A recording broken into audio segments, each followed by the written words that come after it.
بسم اللہ الرحمن الرحیم وأجیب عن الأول بأنه أراد بالتتبع المعرفة۔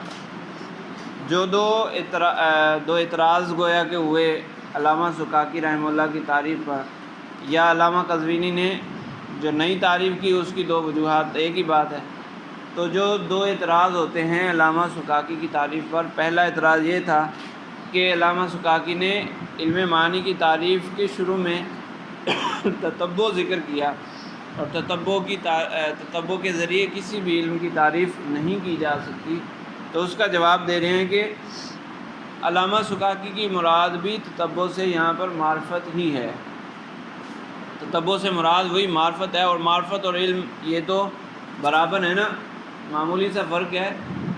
معرفت اور علم ایک دوسرے کی جگہ پر استعمال ہو جاتے ہیں نا، تو یہاں پر ان کی مراد وہ معرفت ہی ہے، اگرچہ لفظ انہوں نے تتبع کا ذکر کیا۔ کیسے مراد لیا یہ والا؟ کہہ رہے ہیں کہ علامہ سکاکی رحمہ اللہ نے خود ہی اس کی وضاحت بھی کی ہے، یعنی یہ ہم اپنی طرف سے تتبع کی مراد نہیں نکال رہے، بلکہ علامہ سکاکی نے اپنی کتاب میں آگے جا کر یہ بتایا بھی ہے کہ اس سے مراد معرفت ہے۔ ٹھیک ہے۔ قسم ثالث کے آخر میں علامہ سکاکی رحمہ اللہ نے کہا کہ وَإِذْ قَدْ تَحَقَّقَتْ أَنَّ عِلْمَ الْمَعَانِي وَالْبَيَانِ معرفت خواصی تراکیب الکلامی۔ معرفہ کا لفظ یہاں پر ذکر کیا، یعنی ماقبل سے یہ پتہ چل گیا، وہاں پر جا کر تیسری قسم کے آخر میں جا کر وہ کہہ رہے ہیں کہ ماقبل سے یہ پتہ چل گیا کہ علم معانی اور علم بیان کس چیز کا نام ہے، وہ اس چیز کا نام ہے، اس چیز کی معرفت کا نام ہے۔ تو پتہ چلا کہ یہاں پر جو علامہ سکاکی نے تتبع ذکر کیا ہے اس سے مراد وہی معرفت ہی ہے۔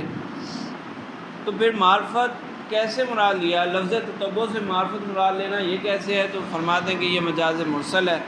مجاز مرسل یہی ہوتا ہے کہ سبب بول کر مسبب مراد لیا جائے، یا مسبب بول کر سبب مراد لیا جائے۔ اسی طرح لازم بول کر ملزوم، ملزوم بول کر لازم مراد لیا جائے، علت بول کر معلول، معلول بول کر علت مراد لی جائے۔ یہ سارے مختلف صورتیں ہوتی ہیں نا مجاز مرسل کی۔ تو یہاں بھی مجاز مرسل ہی استعمال کیا گیا کہ سبب بولا گیا اور مراد ہے مسبب۔ جیسے اعتراض میں بتایا تھا نا کہ تتبع کا نتیجہ ہوتا ہے علم، تتبع کے ذریعے پھر علم حاصل ہوتا ہے۔ تو اسی طرح تتبع بنا سبب اور علم بنا مسبب، تو انہوں نے سبب بول کر مسبب مراد لیا، یہ مجاز مرسل ہے۔ اب کوئی اعتراض کر سکتا ہے کہ تعریفات میں مجاز کو استعمال کرنا درست نہیں ہے، تو اس کا جواب یہ ہے کہ تعریفات میں مجاز کو استعمال کرنا درست نہیں ہے، درست بات ہے، واقعی یہی بات ہے، لیکن جب بغیر ضرورت کے ہو، اگر کوئی ضرورت ہو، کوئی نقطہ ہو تو پھر استعمال کیا جا سکتا ہے، اور یہاں پر نقطہ موجود ہے۔ علامہ سکاکی رحمہ اللہ دراصل اشارہ کرنا چاہتے ہیں اس بات کی طرف کہ علم معانی اسی کو کہا جائے گا جو تلاش کے بعد حاصل ہو، جو غور و فکر کے بعد حاصل ہو، جو کسب کے بعد حاصل ہو۔ اگر کوئی اپنی فطرت کے اعتبار سے، اپنے اہل لسان ہونے کے اعتبار سے ان ساری چیزوں کو جان لے تو اس کے جاننے کو علم معنی نہیں کہا جائے گا۔ اس نقطے کی طرف اشارہ کرنا مقصود تھا، اس لیے انہوں نے تتبع ذکر کیا۔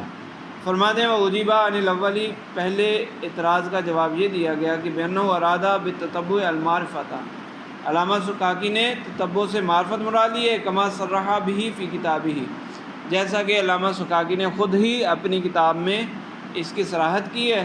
اور یہ تتبع سے معرفت مراد لینا کس طور پر ہے؟ اطلاقاً للملزوم علی اللازم، ملزوم بول کر لازم مراد لینے کے طریقے سے، یعنی سبب بول کر مسبب مراد لینا۔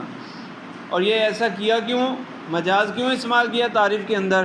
تنبیہاً علی انہ معرفۃ حاصلۃ من تتبع تراکیب البلغاء، اس بات پر تنبیہ کرنے کے لیے کہ علم معانی اسی معرفت کو کہا جائے گا جو بلغاء کی ترکیب میں تتبع کرنے سے حاصل ہو۔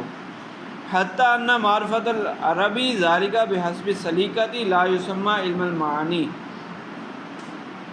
یہاں تک کہ عربی لوگوں کا اہل زبان ہونے کی بنیاد پر بحسب سلیقہ ذوق سلیم کے اعتبار سے، فطرت کے اعتبار سے اس چیز کو سمجھنا، اس چیز کی پہچان حاصل کرنا، لا یسمى علم المعانی، اس کو علم معنی نہیں کہا جائے گا۔ وتعریفات الادباء مشحونۃ بالمجاز، اور علامہ سکاکی نے تعریف کے اندر مجاز استعمال کر لیا تو کوئی قیامت نہیں آ گئی۔ دیگر ادباء کی کتابیں، دیگر مصنفین نے بھی اپنی کتابوں میں تعریفات کے اندر مجاز کو استعمال کیا ہے، تو اس لیے یہ کوئی اتنی معیوب بات نہیں ہے۔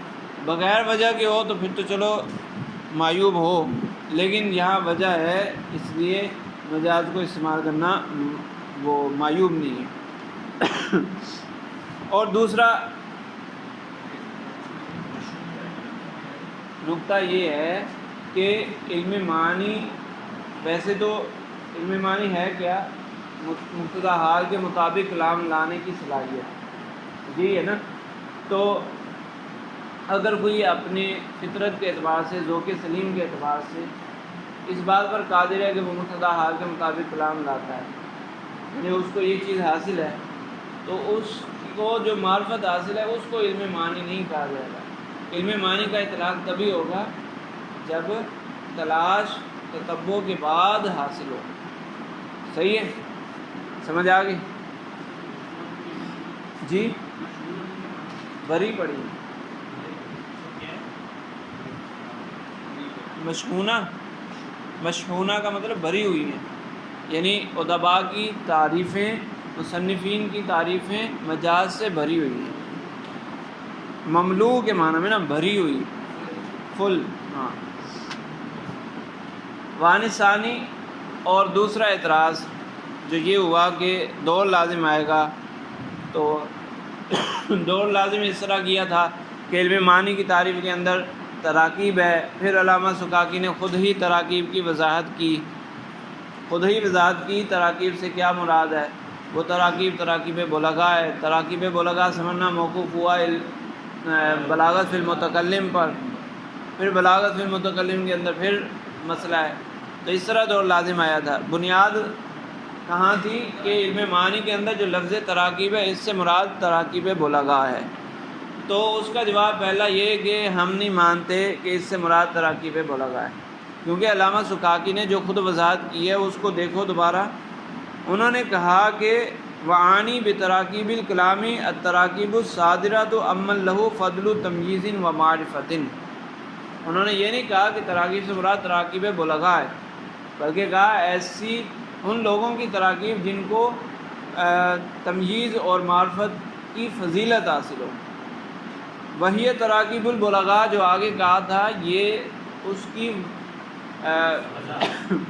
کی وضاحت کہہ لیں یا یہ کہہ لیں کہ یہ بتایا کہ ایسی تراکیب پھر ملیں گی بلغاء کی تراکیب میں، بلغاء کی تراکیب ہی ایسی تراکیب ہوں گی، تو ڈائریکٹ جو ذکر کیا ہے وہ تراکیب بلغاء ذکر نہیں کیا۔ پہلی بات تو یہ ہے، لیکن یہ تھوڑا کمزور جواب ہے کہ جب آگے وہو تراکیب البلغاء کہہ دیا پھر بات تو وہی ہوگی، تو اس لیے کہہ رہے ہیں عن الثانی بعد تسلیم دلالت کلام السکاکی علی انہ فصل التراکیب بتراکیب البلغاء۔ چلو ہم مان لیتے ہیں کہ علامہ سکاکی نے جو وضاحت کی ہے علم معنی کے اندر موجود لفظ تراکیب کی جو وضاحت کی ہے اس سے مراد تراکیب بلغاء ہی ہے، ہم مان لیتے ہیں۔ تو پھر جواب کیا ہے؟ کہہ رہے ہیں کہ پھر آپ نے کہا کہ تراکیب بلغاء کی پہچان موقوف ہے بلاغت فی المتکلم کی تعریف پر، تو یہ کہاں سے موقوف ہوئی؟ اس کا توقف ثابت کرو۔ اس میں توقف نہیں پایا جاتا۔ بلغاء کی تراکیب کو پہچاننا بلاغت فی المتکلم کی تعریف پر موقوف نہیں ہے۔ وہ کیسے موقوف نہیں ہے؟ کہ لوگوں میں مشہور ہے کہ فلاں شخص بلیغ ہے، ایک شخص علم معنی حاصل کرنے لگا تو اس کو کہا گیا کہ تم بلغاء کی تراکیب میں غور و فکر کرو گے علم معنی آ جائے گا۔ بلغاء کی تراکیب اس نے پھر نظر کی تو لوگوں میں مشہور تھا کہ فلاں بلیغ ہے، فلاں بلیغ ہے، تو اس نے ان کی عبارتوں کو اٹھایا، اس میں غور و فکر شروع کر دیا، تو بلاغت فی المتکلم کہاں سے آیا؟ بلاغت فی المتکلم آیا درمیان میں.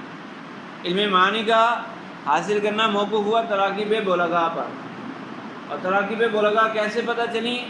لوگوں میں مشہور ہے، لوگوں میں مشہور ہے تو اسی کی بنیاد پر اس نے تراکیب اٹھا لی. اعتراض میں تو یہ کہا تھا نا کہ تراکیب بلغاء کی تراکیب حاصل کرنے کے لیے پہلے اس کو سمجھنا پڑے گا کہ بلغاء ہیں کون. تو جس میں بلاغت فی المتکلم والی تعریف فٹ ہوگی وہ بلیغ ہوگا. تو کہہ رہے ہیں لازمی تو نہیں کہ بلاغت فی المتکلم کی تعریف فٹ کر کے دیکھا جائے کہ یہ بلیغ ہے یا نہیں. یہ تو معروف بات ہوتی ہے، لوگوں میں مشہور ہوتا ہے کہ فلاں بلیغ ہے فلاں بلیغ ہے. اس کی مثال ایک شخص نے کوئی فقہی مسئلہ پوچھنا ہے یا فتویٰ حاصل کرنا ہے، وہ کسی عام بندہ ہے بالکل جو اس فیلڈ سے تعلق نہیں رکھتا، اس نے کسی معاملے پر فتویٰ حاصل کرنا ہے. وہ کسی سے پوچھے گا کہ یار اس کا حکم مجھے معلوم کرنا ہے تو کیا کروں، فتویٰ حاصل کرنا ہے. تو اس کا کہا جائے گا کسی فقیہ سے رجوع کرو. تو فقیہ کا سمجھنا، فقیہ کون ہوتا ہے؟ جس میں فقہ پائی جائے. تو اب اس کو یہ کہا جائے گا کہ پہلے فقہ کی تعریف سمجھو، پھر یہ تعریف جہاں فٹ آئے اس شخص سے مسئلہ پوچھ لو. ایسا تو نہیں ہوتا، بلکہ وہ کہے گا فقیہ کہاں سے ملے گا؟ تو اس کو کہا جائے گا کہ بھائی جاؤ وہاں اس علاقے میں جا کے پوچھ لو، وہ بتا دیں گے یہ فقیہ ہے. یا فتویٰ حاصل کرنا ہے تو کس سے فتویٰ؟ بھائی جو مفتی ہوگا اس سے فتویٰ ملے گا. تو وہ پوچھ لے گا مفتی کون ہے یہاں پہ.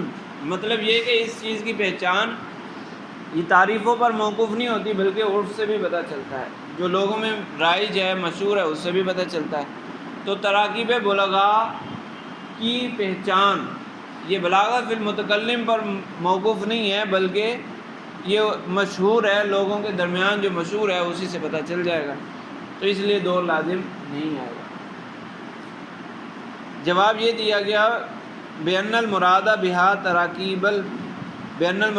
تراکیب البلغاء الموصوفین بالبلاغت، کہ بلغاء تراکیب بلغاء سے مراد، یعنی لفظ تراکیب سے مراد تراکیب بلغاء ہے، اور بلغاء وہ بلغاء الموصوفین بالبلاغت جو بلاغت کے ساتھ متصف ہیں. ومعرفتهم لا يتوقف على معرفت البلاغت بالمعنى المذکور، اور ان کی پہچان بلاغت فی المتکلم کی تعریف پر موقوف نہیں ہے. اذ یجوز ان یعرف بحسب عرف الناس، کیونکہ یہ ممکن ہے کہ لوگوں کے عرف کے اعتبار سے پہچان لیا جائے. ان امراء القیس مثلا بلیغ، مثلا لوگوں کے درمیان مشہور ہے کہ امراء القیس بلیغ ہے. حضرت حسان بن ثابت رضی اللہ عنہ وہ بلیغ ہیں. فلاں شاعر ہے وہ بلیغ ہے. یہ لوگوں میں مشہور ہے. تو پھر کیا کیا جائے؟ فیتتبع خواص تراکیبہ من غیر ان یتصور المعنی المذکور للبلاغت، تو اس کے کلاموں کی، اس کے تراکیب کے اندر موجود خصوصیات کو تلاش کیا جائے بغیر اس کے کہ بلاغت فی المتکلم کا معنی سمجھا جائے. بلاغت فی المتکلم کا معنی سمجھے بغیر اس کی تراکیب میں غور و فکر شروع کر دیا جائے. کما یمکن لکل احد من العوام، اس کی مثال دے رہے ہیں جیسا کہ عوام میں سے ہر ایک کے لیے یہ ممکن ہے ان یعرف فقہاء البلد، کہ وہ شہر کے فقہا، ایک علاقے کے فقہا کو جان لے. فیتتبع اقوالہم من غیر، تو ان کے اقوال کی پیروی کرے، ان کے اقوال میں غور و فکر کرے.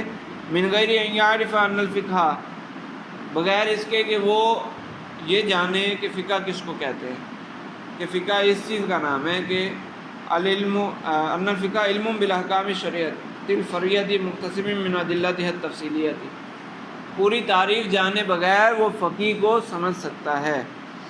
وہو ظاہر، اور یہ بات بالکل واضح ہے.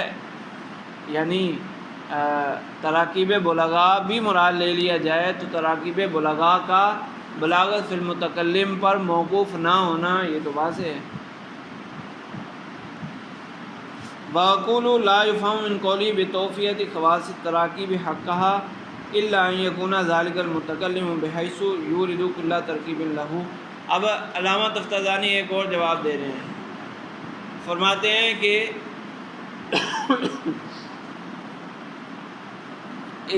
بلاغت فی انہوں نے جو تعریف کی تھی نا،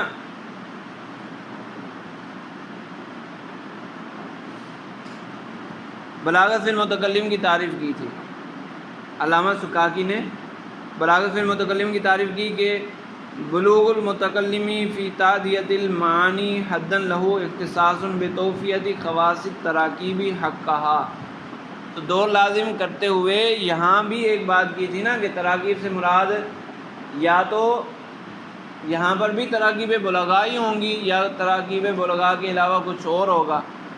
اگر تراکیب بلغاء ہو تو دور لازم آئے گا، اگر تراکیب بلغاء نہ ہو کچھ اور ہو تو مصنف نے اس کو بیان نہیں کیا تو یہ تعریف بالمجہول ہے، یہ لازم آئے گا۔ تو علامہ تفتازانی رحمہ اللہ اس دوسری شق کو اختیار کر کے جواب دے رہے ہیں کہ تراکیب بلاغت فی المتکلم کی تعریف کے اندر جو تراکیب ہے اس سے مراد تراکیب بلغاء نہیں ہے، اس سے مراد تراکیب بلغاء نہیں ہے۔ جب مراد نہیں ہوگی تو دور کیسے لازم آئے گا کہ علم معانی موقوف ہوگا بلاغت فی المتکلم پر، اور بلاغت فی المتکلم موقوف ہوگی علم معنی موقوف ہوگا تراکیب بلغاء پر، تراکیب بلغاء موقوف ہوں گی بلاغت فی المتکلم پر، اور بلاغت فی المتکلم موقوف نہیں ہوگی تراکیب بلغاء پر، کیونکہ بلاغت فی المتکلم کی تعریف میں تراکیب سے مراد کچھ اور لے لیا نا، تراکیب بلغاء نہیں لیا تو موقوف نہیں ہوئی تو دور لازم نہیں آئے گا۔ تو وہ دوسری مراد لے رہے، دوسری شق کو اختیار کر کے علامہ تفتازانی رحمہ اللہ جواب دے رہے ہیں، صحیح ہے۔ وہ جواب یہ ہے کہ تراکیب سے مراد بلاغت فی المتکلم کی تعریف کے اندر تراکیب سے مراد تراکیب بلغاء نہیں ہے، اور تم کہو گے کہ پھر تعریف بالمجہول لازم آئے گی، تعریف بالمجہول بھی نہیں ہے، تعریف کے اندر ہی اشارہ موجود ہے کہ تراکیب سے مراد کون سی تراکیب ہیں۔ وہ کون سی تراکیب ہیں؟ کہہ رہے ہیں کہ اسی متکلم کی تراکیب ہیں، تراکیب بلاغت فی المتکلم کی تعریف کے اندر جو تراکیب کا لفظ ہے نا، اس سے مراد اسی متکلم کی تراکیب ہیں۔ کیوں؟ علامہ سکاکی نے کہا بلوغ المتکلم، متکلم کا اس درجے تک پہنچ جانا، بلوغ المتکلم فی تعدیت المعانی، اپنے معانی کو ادا کرتے ہوئے ادا کرنے میں متکلم کا حدن ایک ایسے مرتبے تک پہنچ جانا، لہو اختصاص کہ اس مرتبے کو خصوصیت حاصل ہو، بتوفیتی خواص تراکیب، تراکیب کی خصوصیات کو پورا کرنے کا، جتنی خصوصیات کلام میں ڈالنی چاہیے اتنی خاصیتیں کلام میں ڈالنے کی صلاحیت حاصل ہو، صحیح ہے۔ تو تراکیب سے مراد اسی متکلم کی تراکیب ہے۔ اسی طرح آگے مصنف علامہ سکاکی نے یہ بھی کہا کہ وَإِرَادُ أَنْوَاعِ التَّشْبِیہِ وَالْمَجَازِ وَالْکِنَایَاتِ، متکلم کا تشبیہ، مجاز، کنایہ وغیرہ کو استعمال کرنا، تو یہاں پر بھی متکلم ہی مراد ہے، تو تراکیب سے مراد بھی متکلم ہی ہوگا۔ اقول، میں کہتا ہوں، لا يفهم من قولی بتوفیت خواص التراکیب حقہا الا ان یکون ذلک المتکلم، اس بلاغت فی المتکلم کی تعریف سے یہی سمجھ آتا ہے کہ یکون ذلک المتکلم بحیث یورد کل ترکیب لہو، کہ متکلم کا اس مرتبے پر پہنچ جانا کہ وہ اپنی ہر ترکیب کو، اپنے ہر کلام کو ذکر کرے فی المورد الذی یلیق بہ، جو اس کے مناسب ہے، والمقام الذی یناسبہ، اور اس مقام میں اس اپنے کلام کو رکھے جو اس کے مناسب ہے۔ بین یستعمل مثلا ان زیدا قائم اذا کان المخاطب شاکا او منکرا، وہ کس طرح رکھے گا کلام کو اپنی جگہ پر؟ وہ اس طرح کہ اگر اس متکلم کا مخاطب شک کرنے والا ہے یا انکار کرنے والا ہے تو پھر وہ انا زیدن قائم ذکر کرے، او واللہ انہ قائم، واللہ انہ لزید قائم، مزید تاکیدات ذکر کرے اذا کانا فیما اذا کانا مصرن، اگر اسی متکلم کا مخاطب انکار پر اصرار کرنے والا ہے تو وہ اس طرح کلام ذکر کرے۔ وزیدن ضربت فیما اذا کان المخاطب حاکما حکما مشوبا بثواب و خطأ، اور اگر جو سامنے والا مخاطب ہے وہ ایسا حکم لگا رہا ہو جس میں غلطی اور درستی دونوں کا احتمال ہو، تو پھر چاہیے کہ ایسا کلام کرے کہ اس کی غلطی ختم ہو جائے۔ زیدن ضربت ذکر کرے کہ میں نے زید کو ہی مارا، ٹھیک ہے۔ لأن خاصیت ان زیدن قائم ان یکون لنفی شک و انکار، کیونکہ ان زیدن قائم جو ایک تاکید ہے تو اس کی خاصیت یہ ہے کہ یہ شک کو دور کر دیتی ہے، یہ انکار کو دور کرتی ہے۔ اور زیدن ضربت ان یکون لحصر و تخصیص الی غیر ذالک، تو زیدن ضربت یہ حصر اور تخصیص وغیرہ کے لیے آتا ہے۔ فتوفیتها حقها، تو اس کا حق ادا کرنا وہ کیسے ہوگا؟ ان یورد التراکیب فی موردہ، اس کا حق ادا کرنا ایسا ہی ہوگا کہ متکلم ہر ترکیب کو اس کی جگہ پر رکھے، وفی ما ہوا لہو، اور جو اس کے مناسب ہے، وہذا بعینہ معنی تطبیق الکلام لمقتضی الحال، تو پھر یہ تو وہی معنی ہوا جو مطابقت کلام لمقتضی الحال، یہ جو تعریف کی جاتی ہے بلاغت فی متکلم کی تعریف میں یا ویسے بلاغت کی تعریف میں یہ ذکر کیا جاتا ہے نا مطابق کلام کا مقتضی حال کے مطابق کرنا، تو یہ وہی معنی ہے جو دیگر نے دوسرے الفاظ میں ذکر کیا، علامہ سکاکی نے ان الفاظ میں ذکر کر دیا۔ فالمراد فمانا توفیت خواص تراکیب حقہا ان یوردہ کل کلام موافقا لمقتضی الحال، تو اب علامہ سکاکی کی عبارت میں موجود توفیت خواص تراکیب حقہا، اس کا مطلب یہ ہوا کہ ہر کلام کو مقتضی حال کے مطابق کرے۔ فالمراد بالتراکیب فی تعریف البلاغت تراکیب ذالک المتکلم، تو بلاغت فی المتکلم کی تعریف کے اندر تراکیب سے مراد اسی متکلم کی تراکیب ہیں، کما یفصح عن ذالک قولہ فی تعدیۃ المعانی، اور اس پر اشارہ کیا ہے؟ علامہ سکاکی نے فی تعدیۃ المعانی کہا ہے کہ معنی کی ادائیگی میں، تو معنی کس کے ہوں گے؟ متکلم کے معنی ہوں گے، معنی کی ادائیگی کون کرے گا؟ جس کے معنی ہوں گے وہی ادائیگی کرے گا۔ وقضا قولہ